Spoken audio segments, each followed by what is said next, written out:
I was a bit of a ride or die girl, and to be honest with you, I didn't really care if the die bit was literal. I think I'd find excitement in getting drunk back then, to the point of passing out with my girls, sometimes in random strangers' flats, sometimes in the back of the bus, and I was living this way since I would say 12, 13 years old.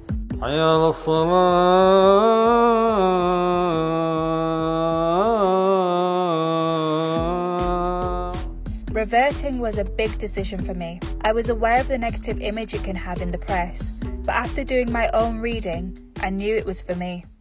Before I reverted, I would say that I was putting myself around people who were also living on the edge, battling with bandanas and knives for status, dealing drugs, drinking heavy drinks because they wanted to escape life too. Here in Huddersfield, I don't feel like there was much to do for young people.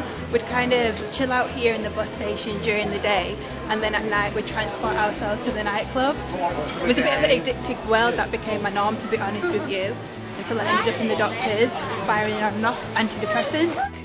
The big wake-up call came for me when it was one evening and I was absolutely drunk out my face. I was laying more or less naked on a kitchen floor, and I just remember waking up in a hospital with a drip connected to me. I feel like I was so disappointed and dissatisfied with this world. I just remember thinking to myself, is this it? It led me to the point of feeling like there was no way out, and maybe even suicide was a better option than living. I knew at that point that I needed to get help. I needed to enter into some kind of rehab and find a way out, because this way of life just wasn't sustainable and it wasn't what was meant for me. I always had this urge, this feeling inside of me where I knew I could be doing more. I had the idea to turn to Islam when one of my friends that I was working with in a PPI call centre kind of invited me, or should I say challenged me, to fast with her. When I actually fasted, it gave me this sense of kind of heightened purpose. Like literally you feel a struggle within yourself, your lips are dry, you can't talk, your tongue wants to fall out of your mouth. It drained me mentally, it drained me physically, and I think that was something really important for me, because I've always struggled with having to be around other people or having to keep busy, and praying just takes you away from the outside world. It makes you detach from everything that's going on.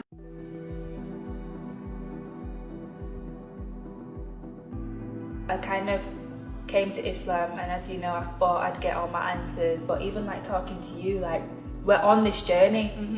The way that I feel like friends and maybe even family received me, it's like there was an immediate disconnect there, because that is not the girl that they naturally identified with as growing up. And I think that was quite hard for me in a way. Some people viewed me as like the terrorist's wife when I first converted. At one point you did decide to dress, you know, completely, you know, covered, but I think now you've realised it's good to take these steps slowly.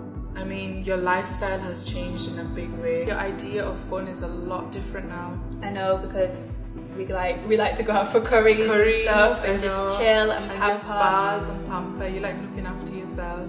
Since reverting to Islam, I haven't been hospitalised once, and I've even managed to completely come off my antidepressants. I'm more health conscious. I kind of think about the decisions that I make before I actually act on them now, so I'm less impulsive. I'm definitely more mindful, more self-disciplined. I kind of feel like my coping mechanism, alhamdulillah, has been laid out for me. I just want to be able to kind of live my life in a healthy manner, and so far so good with Islam.